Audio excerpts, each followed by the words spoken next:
көжегім. Бір үзімнан ертегісі. Баяғы бір заманда бай мен кедей көрші өмір сүріпті. Олардың араздығы сондай, бірін-бірі көргісі келмейді екен. Байдың үйі кең, әдемі болыпты. Іші толған алтын мен күміс. Ал кедейдің үйі ағаштан жасалған, төбесін бұтамен жапқан қора екен. Алтын мен күміс түгілі нанын әзер тауып жепті. Егін егіп, оны суарып, күтіп, орып, өз күнін өзі көріпті.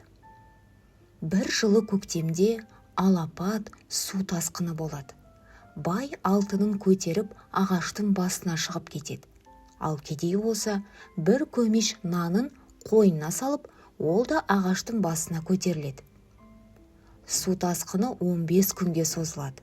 Бір күні қарны ашқан бай кедейге: «Әй, кедей, сен мына бір кесек алтынды ал да, маған бір үзім нан бер», дейді.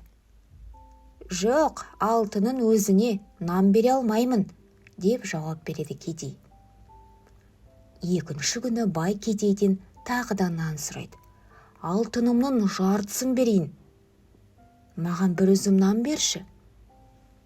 «Жоқ, бере алмаймын», деп бұл жолда кедей келіспейді. Ақыры аштан өліп бара жатқан соң шыдамай, бай бір үзім нанға барлық алтын айырбастайтын айтады. Кедей бәрібір көнбейді. Бойынан күші кеткен бай басы айналып суға құлап кетеді. Ал келесі күні су тоқтап, кедей ағаштың басынан түседі. Халықтың алтын, күміс тас екен, арпа, бидай ас екен дейтіні осыған орай айтылған екен.